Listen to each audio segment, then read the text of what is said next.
प्रिय विद्यार्थियों नमस्कार। ऑनलाइन क्लासेस में पुनः फिर से आपका स्वागत है। हमारे लास्ट वीडियो में हमने लीनियर इनइक्वालिटी के बारे में बताया था, रैखिक असमीकरणों को सॉल्व करना बताया था, उसके बेस पे एग्जाम्पल लिए। तो आज हमारा जो पांचवा वीडियो है, वीडियो नंबर 5 है, लेक्चर नंबर 5, वो भी बेसिक कंसेप्ट ऑफ फंक्शन का होगा। ये last video basic concept of function पर है। इसके बाद हम कल से फंक्शन की क्लास स्टार्ट कर देंगे, ठीक है। तो आज जो हमारे पास सबसे पहले बेसिक कंसेप्ट ऑफ फंक्शन में आता है, हमारे पास 9 पॉइंट पहले हो चुके हैं। जो पॉइंट नंबर 10 आज हमारे पास आएगा वो आएगा ऑर्डर्ड पेयर। ऑर्डर्ड पेयर, क्रमित युग्म, क्रमित युग्म। देखो जैसा नाम है वैसा ही काम है। ऑर्डर्ड, ऑर्डर का ध्यान रखेंगे, पेयर जोड़े में आएंगे। तो अगर मान लो नंबर या एक्सप्रेशन, ठीक है, किसी फिक्स ऑर्डर में आ जाएंगे तो वो ऑर्डर्ड पेयर कहलाएगा। यानी कि पेयर ऑफ नंबर और expression which are written in a fix order is called ordered pair. Ordered pair में होता क्या है कि जो नंबर है वो ऑर्डर में आते हैं, जैसे 1 2 ये ऑर्डर्ड पेयर हो गया, एक 2 और 1 ये भी ऑर्डर्ड पेयर है, ठीक है। जैसे कि मान लो 1 3 ये भी ऑर्डर्ड पेयर हो गया, 3 and 1 ये भी क्या हो गया, ऑर्डर्ड पेयर हो गया। पेयर आ रहा है नंबर्स का, ठीक है, ऑर्डर को ध्यान में रखते हुए आ रहा है। अब कहेंगे साहब 1 2 आगे 2 1 ये भी ऑर्डर को ध्यान में रख रहा है। सपोज दैट, ऐसा मत भाई ये दोनों ऑर्डर्ड पेयर है लेकिन दोनों कैसे हैं, अलग अलग। तो ये मत सोचना भाई कि ये दोनों इक्वल ऑर्डर्ड पेयर है। देखो सपोज दैट आपसे कहा आपके पास दो नंबर है 1 और 2, इन दोनों को लेकर how many possible ordered pair, इन दोनों नंबर को लेकर कितने पॉसिबल ऑर्डर्ड पेयर बनेंगे, या तो 1 2 बनेगा या क्या बनेगा 2 और 1 बनेगा। ऑर्डर्ड पेयर दोनों बने। ऑर्डर्ड पेयर में ऑर्डर का ध्यान रखते हैं, आपको मैंने बता रखा है। देखो सेट और ऑर्डर पेयर में अंतर ये होता है, अगर सेट है तो 1 2 एंड 2 1 दोनों इक्वल है। अगर इसका नाम ए है इसका नाम बी है तो दोनों सेट इक्वल है, ए इक्वल टू कितना हो गया बी। लेकिन ऑर्डर्ड पेयर में ऐसा नहीं होता, ठीक है। तो ऑर्डर्ड पेयर क्या है आप नोट करते जाए, मैं बोल रहा हूं डेफिनेशन आप लिखते जाए।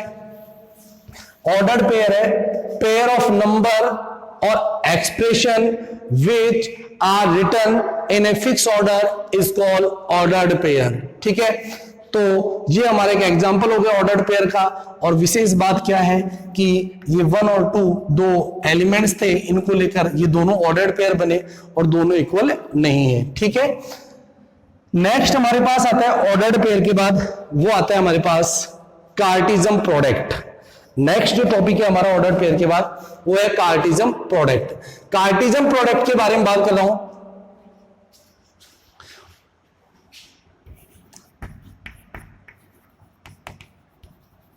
प्रोडक्ट बोले तो कार्तीय गुणन।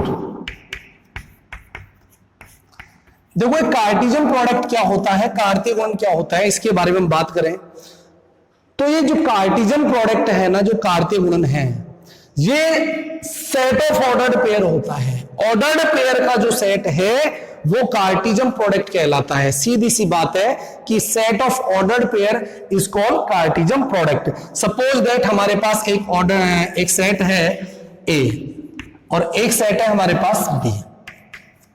इस ए में एलिमेंट है 1 2 3 और इस बी में एलिमेंट है ए बी सी। अब आपको कार्टेशियन प्रोडक्ट करना है, दोनों सेटों का गुणा करना है, दो समुच्चयों का कार्तीय गुणा करना है।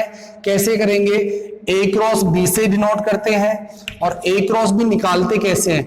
ए क्रॉस बी में क्या होता है, सेट होता है। ये तो सेट का सिंबल हो गया, हमारा समुच्चय का सिंबल हो गया, ठीक है। और ए क्रॉस बी में सेट मतलब ए क्रॉस बी में क्या होता है, सेट होता है। किसका सेट होता है, ऑर्डर्ड पेयर का।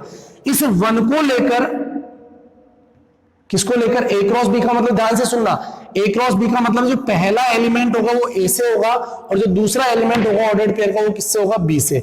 तो इस 1 को लेकर ये 1 है ना, ये 1 ये बी के जो एलिमेंट्स है ए बी और सी, इनको लेकर किस किस तरीके से ऑर्डर्ड पेयर बनाएगा वो ध्यान से देखें। 1a 1b एंड 1c, इस एक को लेकर बी के जो एलिमेंट्स है उनके साथ जो ऑर्डर्ड पेयर बनेंगे वो ये बनेंगे। इस 2 को लेकर कौन कौन से बनेंगे, 2A 2B एंड 2C। इस 3 को लेकर 3A 3B एंड 3C। तो ये जो है ना, ये हमारा, ये जो लिखा है मैंने ऑर्डर्ड पेयर का सेट, ये क्या है, ये हमारा कार्टेशियन प्रोडक्ट है, कार्तीय गुणन है। आप इनको नोट डाउन करते जाएं या अपने मोबाइल से स्क्रीनशॉट लेते जाएं, ठीक है ना। तो कार्टेशियन प्रोडक्ट क्या है, the set of all possible ordered pair is called Cartesian product. The set of all possible ordered pair is called Cartesian product. यानी कि क्रमित युग्मों के जो समुच्चय है वो कार्तीय गुणन कहलाते हैं।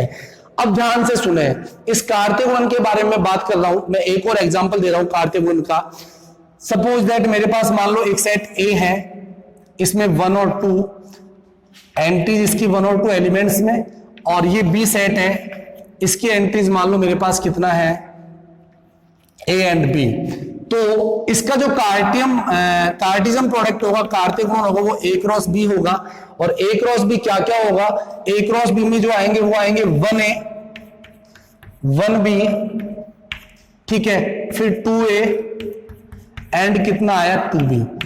इन दोनों को ध्यान से देखने पर एक कंक्लूजन निकल रहा है, एक निष्कर्ष निकल रहा है। और निष्कर्ष क्या निकल रहा है, आप ध्यान से देखें। जब इस वाले कार्टेशियन प्रोडक्ट की बात करता हूं तो इसमें नंबर ऑफ एलिमेंट, यानी ए में नंबर ऑफ एलिमेंट कितने हैं 3, बी में नंबर ऑफ एलिमेंट कितने हैं 3, तो टोटल ए क्रॉस बी में एलिमेंट कितने हुए, कितने ऑर्डर्ड पेयर हुए 1 2 3 4 5 6 7 8 9, ठीक है। यहां पर नंबर ऑफ एलिमेंट 2, यहां पर 2, तो ए क्रॉस बी में कितने नंबर ऑफ एलिमेंट हुए 1 2 3 4। यानी कि एक चीज तो कंफर्म पता लगी मेरे को, क्या पता लगी, अगर किसी सेट ए में नंबर ऑफ एलिमेंट p है और अगर सेट बी में नंबर ऑफ एलिमेंट कितने हैं q है, तो इनके ऑर्डर्ड पेयर में जो नंबर ऑफ एलिमेंट, सॉरी, इनके जो कार्टेशियन प्रोडक्ट में, यानी इनके जो कार्तीय गुणन है उसमें नंबर ऑफ एलिमेंट क्या होंगे, p इंटू क्यू होंगे, ठीक है। कंफर्म है, 3 यहां पर है, 3 यहां पर है, ए क्रॉस बी में कितने आ रहे हैं 9 आ रहे हैं, 2 यहां पर है, 2 यहां पर है, ए क्रॉस बी में कितने आ रहे हैं 4 आ रहे हैं। एक एग्जांपल और देखिए, मैं आपको समझाना चाह रहा हूं कार्टेशियन प्रोडक्ट को, कार्तीय गुणन को। सपोज दैट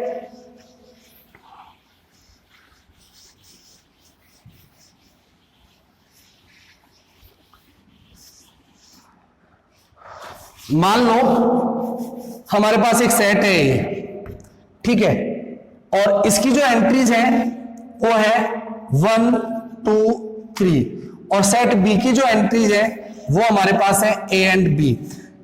तो इसका जो कार्टेशियन प्रोडक्ट है, कार्तीय गुणन है, वो क्या होगा, कार्तीय गुणन क्या होता है, ऑर्डर्ड पेयर का सेट होता है।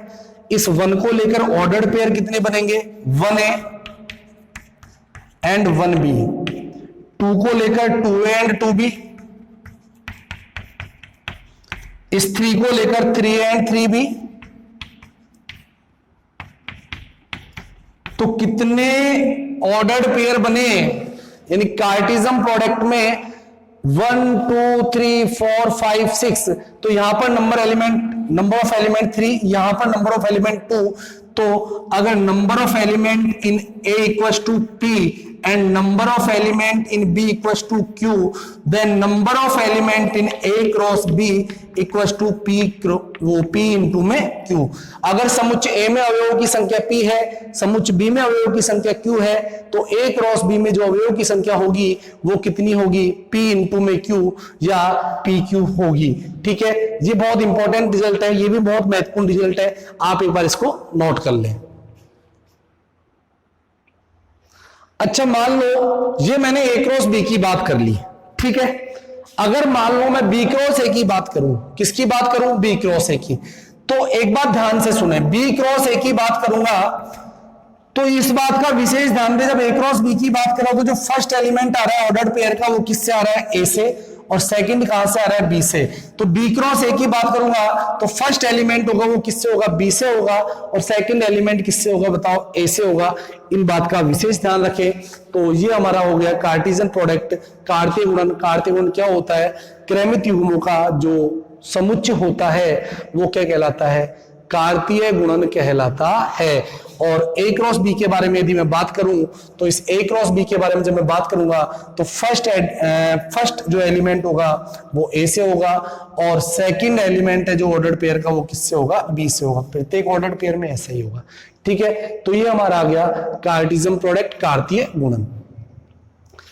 नेक्स्ट जो हमारे पास सबसे महत्वपूर्ण चीज आती है वो आती है रिलेशन, बोले तो संबंध।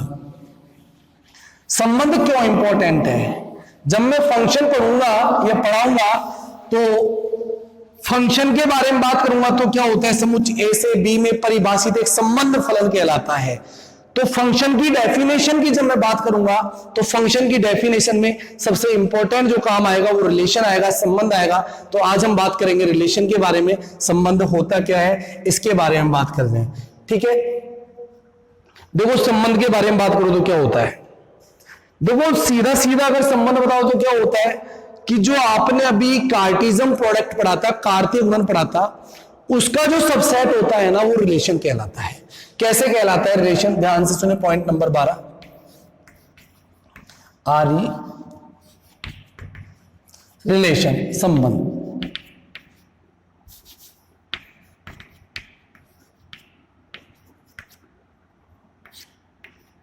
ठीक है, होता क्या है संबंध, एक एग्जांपल देकर मैं आपको बताना चाह रहा हूं। सबसे पहले संबंध क्या होता है, मान लो आपको एक सेट दिया गया ए, एक सेट दिया गया बी। ठीक है, इस सेट ए की एक एंट्री जो दे रखी है वो देखिए 1 2 3 4 एंड 5, 4 ही मान लो।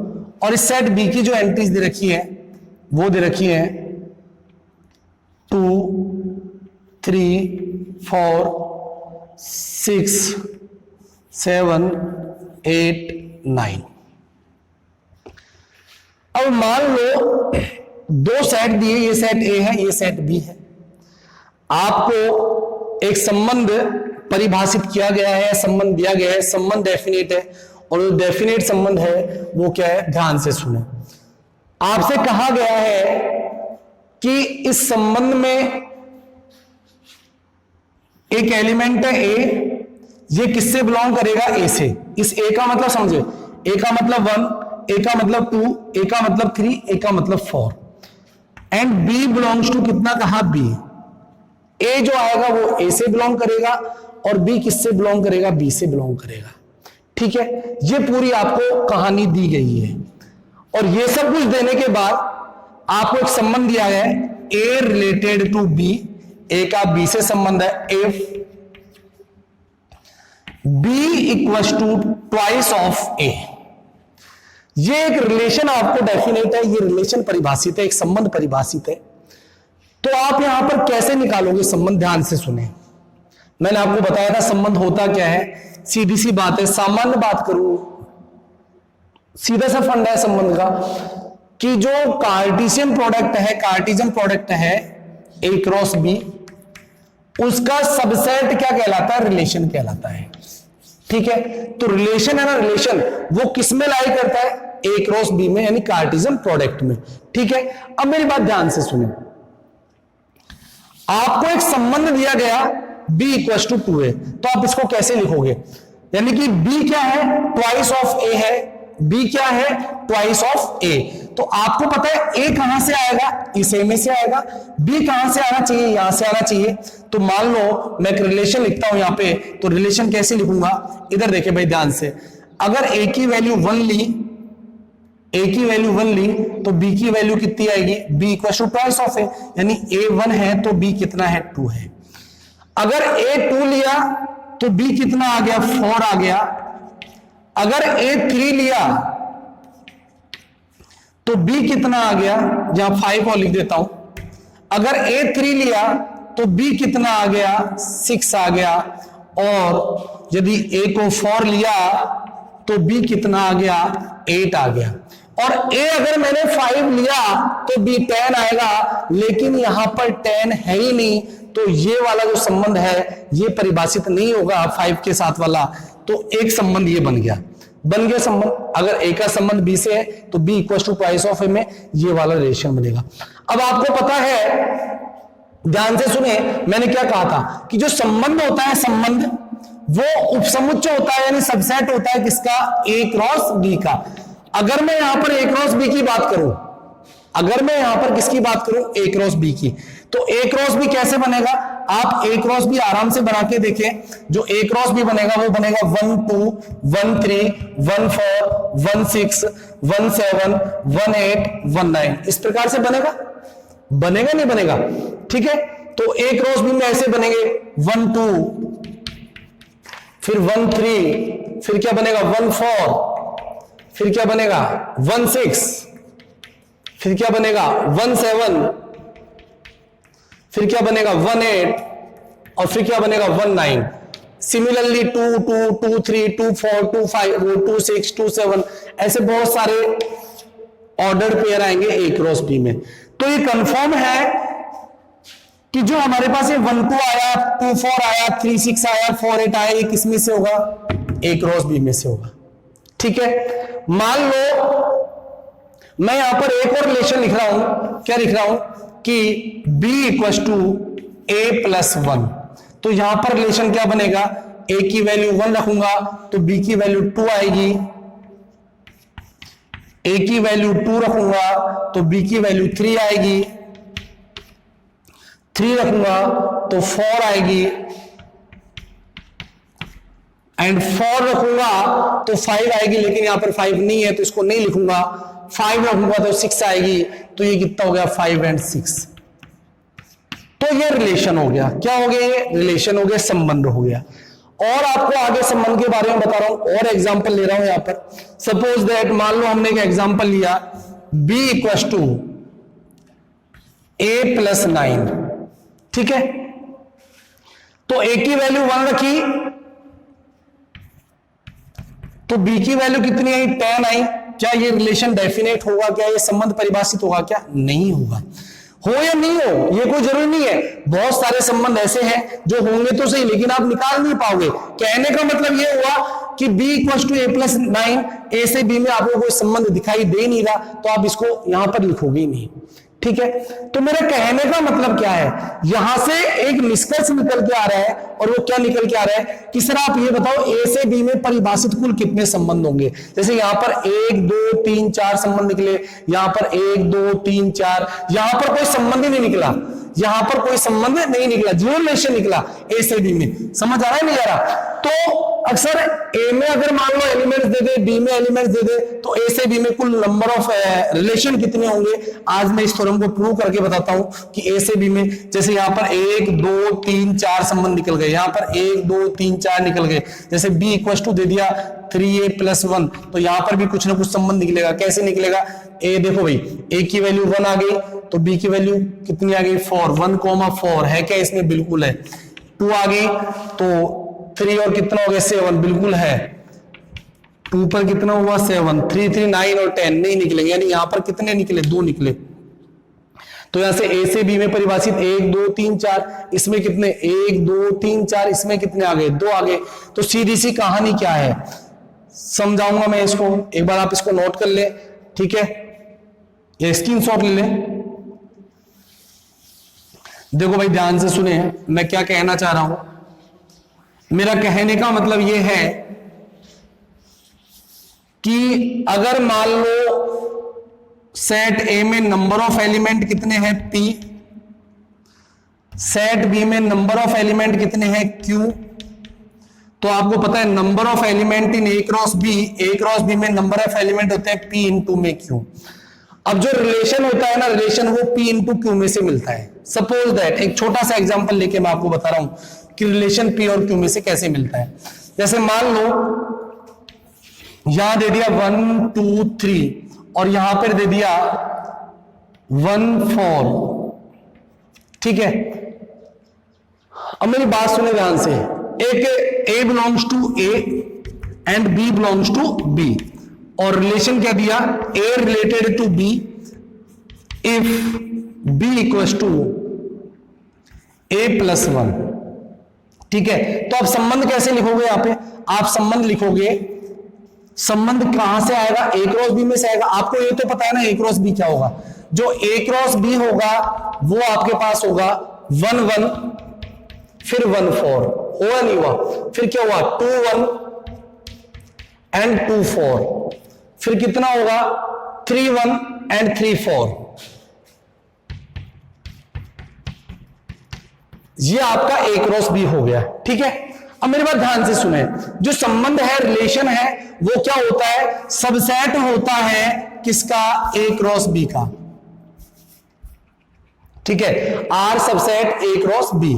ठीक है, अब मेरी बात ध्यान से सुनना, जो मैं रिलेशन लिखूंगा यहां पे वो क्या लिखूंगा, A की वैल्यू 1 लिखी तो B की वैल्यू कितनी है 2 आई, इसमें नहीं है, 2 पे कितनी आई 3, इसमें नहीं है, 3 पे कितने आई 4, यानी कि 3 एंड 4, ये एक रिलेशन आया। अब ये 3 और 4 किस में है, A क्रॉस B में है, नहीं है, तो इसलिए मैं कह सकता हूं कि जो संबंध है वो क्या होता है, A क्रॉस B का सबसेट होता है, यानी 3 क्रॉस 4 इसमें है, तो ये संबंध A क्रॉस B का सबसेट हुआ। तो मेरा क्वेश्चन क्या है, मेरा क्वेश्चन ये है कि सर अगर मान लो सेट A में एलिमेंट दे दे, सेट B में एलिमेंट दे दे, तो A से B में परिभाषित कुल संबंधों की संख्या कितनी होगी। जस्ट अभी पिछले एग्जांपल में मैंने बताया था, क्या बताया था कि आपके पास टोटल एलिमेंट कितने, PQ। ठीक है, तो इन PQ में से पिछले वाले एग्जांपल में मैंने बताया था कि जब मैंने लिखा था A plus 9, B equals to A plus 9, ध्यान से देखिए, जब मैं B equals to A plus 9 लिख रहा था तो मैंने कहा था कोई संबंध नहीं आया, तो इस PQ में से कोई भी अवयव नहीं आया था, यानी A क्रॉस B में कितने अवयव होंगे, PQ होंगे, तो इनमें से कोई भी अवयव नहीं आएगा, तो यानी कि या तो PQ में से कोई भी अवयव का चयन नहीं होगा, या फिर जब भी आता है तो प्लस लगाते हैं, इन PQ में से कोई एक संबंध आएगा, या फिर इन PQ में से कोई दो रिलेशन होंगे, या फिर इन PQ में से कितने रिलेशन होंगे, PQ रिलेशन होंगे। समझ आया या नहीं आया, यानी कि A क्रॉस B में जो नंबर होंगे, total number of order pair वो PQ होंगे, और इन PQ में से या तो कोई भी संबंध नहीं रखेगा, या एक रखेगा, या दो रखेगा, या सारे के सारे रखेंगे। ठीक है भाई, समझ आया यहां तक। अब मेरी बात ध्यान से सुने, आपको पता है 11th क्लास में थोड़ा बहुत पढ़ा होगा, NC0 plus NC1 plus NC2 up to NCN, NC0 plus NC1 plus NC2 up to NCN, इसकी वैल्यू होती है 2 की पावर n। तो PQ0, PQ1, PQ2, PQP की वैल्यू होगी, ये होगी 2 की पावर P इंटू BQ। ठीक है, तो टोटल नंबर ऑफ रिलेशन जो होंगे A से B में वो होंगे 2 पावर PQ। ठीक है, और कार्टेशियन प्रोडक्ट में जो टोटल नंबर होंगे वो होंगे P इंटू Q, और टोटल नंबर ऑफ रिलेशन होंगे वो होंगे 2 की घात P एंड Q। कल हमारा बहुत इंपॉर्टेंट टॉपिक फंक्शन स्टार्ट हो जाएगा। ठीक है, डेफिनेशन से स्टार्ट करेंगे हम फंक्शन को। फंक्शन की परिभाषा होगी, क्या होगी, समुच्चय से B में परिभाषित संबंध फलन कहलाता है यदि A का प्रत्येक अवयव B में अद्वितीय संबंध रखता हो, ऐसा फंक्शन की डेफिनेशन होगी। तो आज हमने रिलेशन पढ़ाए हैं, कल हमारा टॉपिक होगा फंक्शन। धन्यवाद।